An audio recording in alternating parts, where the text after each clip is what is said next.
As I speak, something historic is happening. Humans are literally flying to the moon for the first time in over 50 years.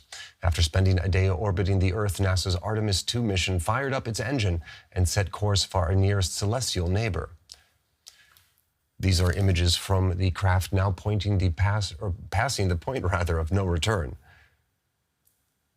And I do believe we have some sound from Mission Control. Let's bring that up.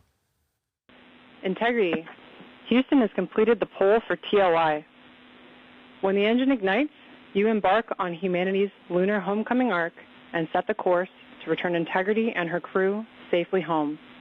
Houston is go for TLI.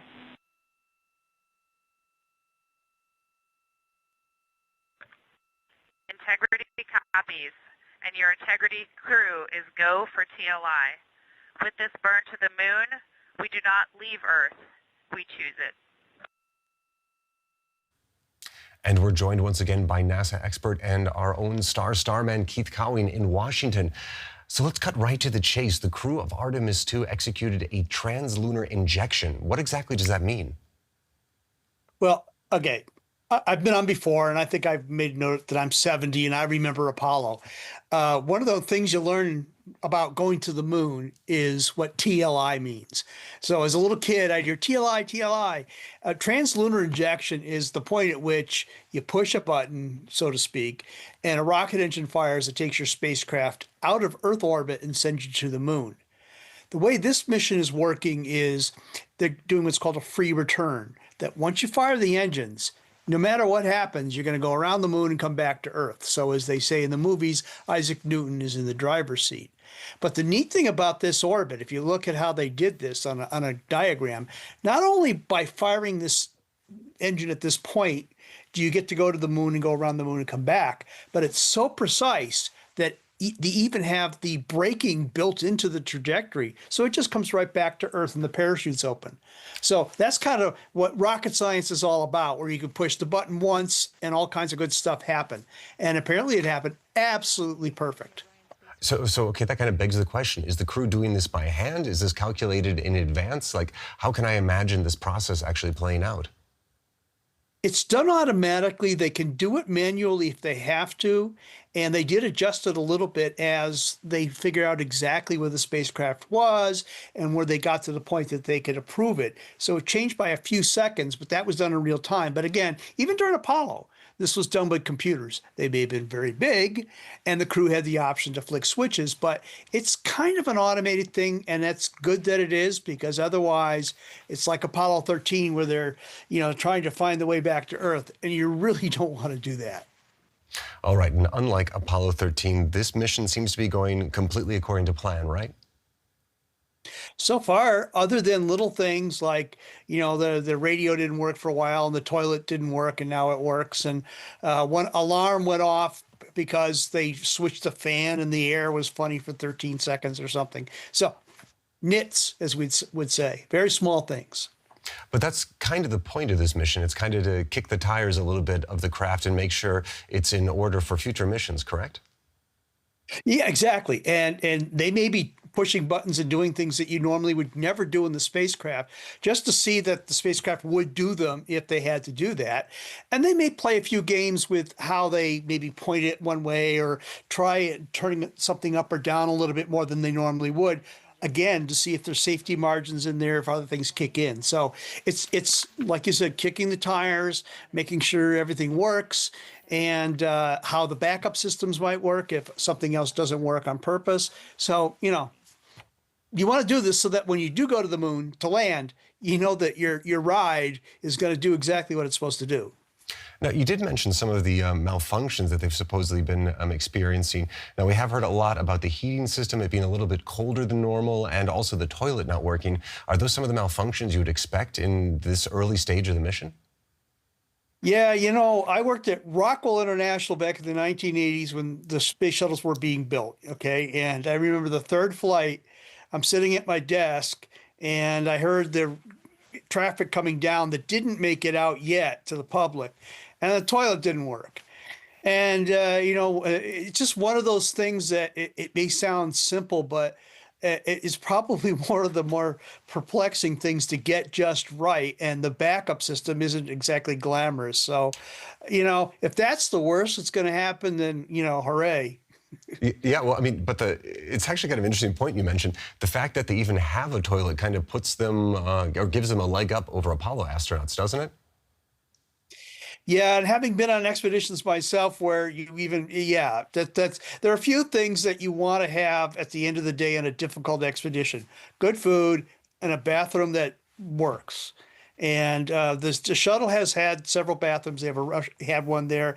The Russians have their own version on the space station. We have ours, but they always have to hit them with a hammer or do something to get them to work. That's Now, rocket science. yeah, exactly. Now, you've told us before that this is a collaborative effort. What exactly are participating organizations hoping to learn from this mission? Well, first of all, it's the first time that actually the second time, that the service module that's built by Europe, based on an earlier spacecraft that supplied the space station with cargo. So they've had two chances to make sure that works, and so far it's just been perfect. There's experiments inside where the astronauts themselves are trying to use their bodies to test additional ways of understanding radiation hazards. They have some little microfluidic chips and some genetic chips that they will allow cell cultures to be exposed to the same conditions so that you can further understand it. And things like radiation, we've had some space weather of late that could be problematic, and they're ready to respond to that if the need arises and so forth. So again, it's trying to find everything that you can do to make sure the spacecraft is reliable. And also, when you have time and you're not doing that, to try and do some science to additionally, enhance our ability to really send people safely to the moon, have them work safely, and come home safely. All right. Now, at the top of our video here, we had a statement from one of the astronauts who said, "With this burn to the moon, we do not leave Earth. We choose it." What exactly do you make of that statement? Oh, I don't know. Everybody needs one small step for man thing these days. I have been known to suggest lines to people at NASA off the record, and they kind of use them.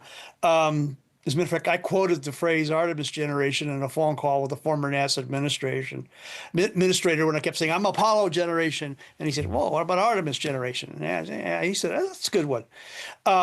What do they mean by that? I don't know. I mean, it sounds heroic to me. I mean, we choose to go to the moon and in this decade and all that, I guess, Okay.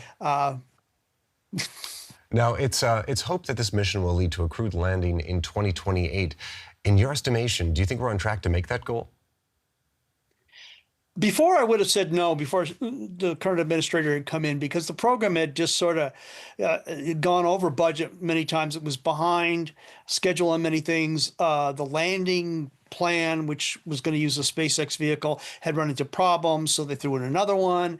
And it just became so complicated. They were going to build a space station near the moon that you would go visit. And the reason you had to build that was because the original design of the rocket wouldn't have let it take as much fuel as needed. And it just became so complex that he said, wait a minute, we're going to make this simple. No more space station near the moon. We're going to cut down the number of different ways that we add the rocket together and have one SLS, not two or three different variants. We're going to change another stage, and we're going to actually change the order of the flights to sort of mimic what we did during Apollo. We went around the moon with Apollo 8. Then we came back for Apollo 9 and we tested the lunar orbiter or the lunar lander for the first time. This time we're going to do it for Artemis 3 with maybe one and maybe both of the Blue Origin and SpaceX lunar landers. Then, if that all goes well, we'll pick one of them. And for Artemis 4, we'll go and land on the moon. And then after that, we're not sure because there's some old hardware that we may not use anymore. We may pick one lander over another. We may actually add a third. We may collaborate with other countries and do things differently. But that's sort of the change that's been made, is the flexibility is now there that wasn't there before. So to answer your question shortly, yeah, I think 2028, like December 31st, 2028, it's doable.